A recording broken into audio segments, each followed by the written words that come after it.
Praise the Lord. கர்த்தருடைய பரிசுத்த நாமம் மகிமைப்படுவதாக. இந்த நாளும் இயேசுவின் நாமத்தில் உங்களுக்கு மகிழ்ச்சி நாளாய் அமைவதாக. இந்த நாளிலும் கர்த்தர் உங்களுக்கு கொடுக்கிறதான வார்த்தை 1 சாமுவேலின் புஸ்தகம் 16ஆம் அதிகாரம் 11ஆம் வசனம். 1 Samuel chapter 16 verse 11. உன் பிள்ளைகள் இவ்வளவு தானா என்று ஈசாயை கேட்டான். அதற்கு அவன், இன்னும் எல்லாருக்கும் இளையவன் ஒருவன் இருக்கிறான், அவன் ஆடுகளை மேய்த்து கொண்டிருக்கிறான் என்றான். அப்பொழுது சாமுவேல் ஈசாயை நோக்கி, ஆள் அனுப்பி அவனை அழைப்பி, அவன் இங்கே வருமட்டும் நான் பந்தி இருக்க மாட்டேன் என்றான். கர்த்தருடைய நாமத்துக்கு மகிமை உண்டாவதாக. பிரியமானவர்களே, இந்த நாளிலும் கர்த்தர் உங்களுக்கு கொடுக்கிறதான வார்த்தை, உலக உறவுகள் உங்களுக்கு குரல் கொடுக்காத போது பரலோக உறவு உங்களுக்கு குரல் கொடுக்கும். உலக உறவுகள் உங்களுக்கு குரல் கொடுக்காத போது பரலோக உறவு உங்களுக்கு குரல் கொடுக்கும்.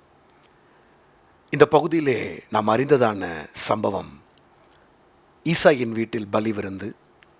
சாமுவேல் வருகிறார். ஈசாயின் தகப்பன் தன் பிள்ளைகளில் ஒவ்வொருவராக அனுப்புகிறார்.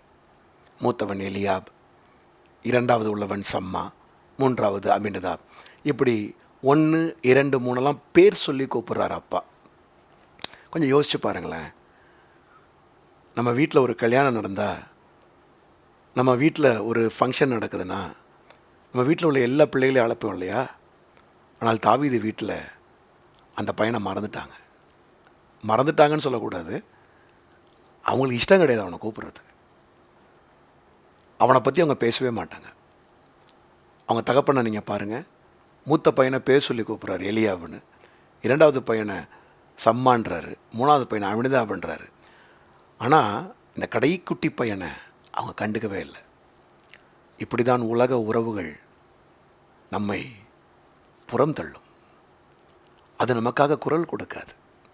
சில நேரத்தில் நீங்கள் ஏங்குவீங்க, குடும்பத்தில் ஏங்கலாம், சமுதாயத்தில் ஏங்கலாம். என் உறவுலாம் என்னை விட்டு போயிடுச்சு, என் உறவுலாம் என்னை கண்டுக்க மாட்டேங்குது, யாரிடத்துலாவது போய் ஏதாச்சும் கேட்டால் நீ யாருன்னு கேட்குறாங்களே. அதுதான் இந்த உலக உறவுகள்.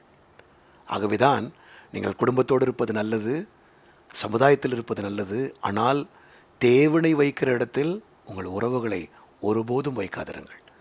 உலக உறவுகள் எப்பொழுதுமே ஏமாற்றும். நீங்கள் இந்த காலை வேளையில் கேட்டுட்ருக்க யாருக்கோ கர்த்தர் சொல்கிறாரு, நீ உலக உறவுகளால் ஏமாந்து நிற்கிறியா? உன் குடும்பத்தால் ஏமாற்றப்பட்டு நிற்கிறியா? மனித உறவுகளால் ஏமாற்றப்பட்டு நிற்கிறாயா? உனக்கு தான் கர்த்தர் இந்த காலை வேளையில் கொடுக்குற வார்த்தை, உலக உறவுகள் குரல் கொடுக்காத போது பரலோக உறவு உனக்கு குரல் கொடுக்கும்.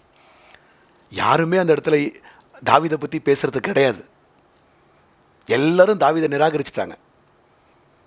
அப்போ தான் சாமுவேல் கேட்குறாரு, உன் பிள்ளைகள் இவ்வளவு தானா? இப்போ வேற வழி இல்லாமல் அவங்க அப்பா என்ன சொல்கிறாரு, எல்லாருக்கும் இளையவன் இருக்கிறான். அப்போ கூட தாவீதுன்னு வாயில் வரமாட்டேங்குது, பேர் வச்சது இவங்க தானே. அப்போ என்ன சொல்கிறாங்க அவங்க, அவன் ஒருத்தன் சின்ன பையன் ஒருத்தன் இருக்கான், அவன் ஆடு மேய்ச்சிட்ருக்கான் அப்படின்னு அதை கடந்து போக பார்க்குறாங்க. உலக உறவு எப்போதுமே நம்மளை அப்படி தள்ளி கடந்து போக பார்க்கும். ஆனால் அந்த இடத்துல இன்றைக்கு ரேமா நமக்கு அதுதான், ஆள் அனுப்பி அவனை அழைப்பி, ஆள் அனுப்பி அவனை அழைப்பி, ஆள் அனுப்பி அவனை அழைப்பி. அதான் கர்த்தர் கொடுத்த ரேமா. அது பரலோகம் பார்த்தீங்களா, தாவீதை மறக்காது. பரலோக உறவு தாவீதை மறக்கலை, தாவீதை ஞாபகம் வச்சுட்டே இருக்குது. ஏன்னா இந்த பலி விருந்தே தாவீதுக்கானது தான். பிரியமானவர்களே, சோர்ந்து போகாதீங்க. குடும்பத்தால் ஒதுக்கப்பட்டு, மனுஷ உறவுகளால் ஒதுக்கப்பட்டு, மனித அன்புகளால் ஒதுக்கப்பட்டு எனக்கு யாரும் இல்லையேன்னு கவலைப்படுறீங்களா? பரலோக உறவு உங்களை சொல்லுது, நான் உன் தகப்பன், நான் உன் தாய், நான் உன்னோடு கூட இருக்கிறேன், நான் உனக்கு தகப்பனாக இருக்கிறேன், என் கரத்தை பிடிச்சிக்கோ, நான் உன்னை நடத்துவேன். ஊழியத்தில் அநேக நேரத்தில் மனிதர்கள் கரத்தை விட்டு போவார்கள், இருப்பேன் என்று சொல்லவர்களாம் இல்லாமல் போவார்கள். இது எல்லா ஊழியத்திலையும், எல்லா ஊழியக்காரர்களுக்கும், குடும்பத்திலையும், சமுதாயத்திலையும் இது சகஜமாக நடக்கும். அதனால தான் வேதம் சொல்லுகிறது, நாசியில் சுவாசமுள்ள மனுஷனை நம்பாதிருங்கள், அவன் எண்ணப்படுவதற்கு எம்மாத்திரம். சத்தியத்தில், வார்த்தையில் நீங்கள் நில்லுங்க. உறவுகளுக்காக சத்தியத்தை, வார்த்தையை காம்ப்ரமைஸ் பண்ணாதீங்க. ஏன்னா அந்த உறவுகள் துன்ப நேரத்தில் கூட நிற்காது. உறவுகள் துன்ப நேரத்தில் உங்களோட நிற்காது. அதெல்லாம் கைவிட்டு போயிடும். ஆனால் உங்களுக்காக உறவு கொடுக்குற ஒரு பரலோகம், உங்களுக்காக குரல் கொடுத்து கொண்டே இருக்கும்.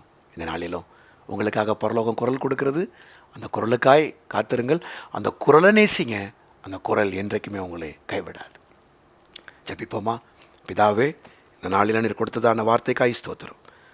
மனிதர்கள், மனித உறவுகள் ஆண்டவரே சுயநலத்திற்காக விடும்போது, உலக உறவுகள் குரல் கொடுக்காத போது, எங்கள் பரலோக உறவு குரல் கொடுக்கறதுக்காய் கோடி கோடி கோடி கோடி ஸ்தோத்திரம்ப்பா. உங்கள் தயவை எண்ணி ஸ்தோத்தரிக்கிறோம். உங்கள் அன்பை எண்ணி ஸ்தோத்தரிக்கிறோம். உங்கள் ஆழமான உறவை எண்ணி ஸ்தோத்தரிக்கிறோம்.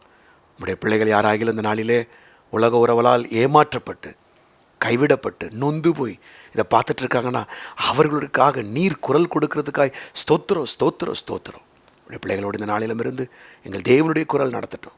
ஊழியங்களில், வேலைகளில், தேவைகளில் கர்த்தர் நடத்துங்கப்பா. இயேசுவின் நாமத்தில் கேட்டுக்கொள்கிறோம் நல்ல பிதாவே. Amen, amen, amen. God bless you. கர்த்தர் தாமே உங்களுக்காய் குரல் கொடுப்பாராக. அமேன்.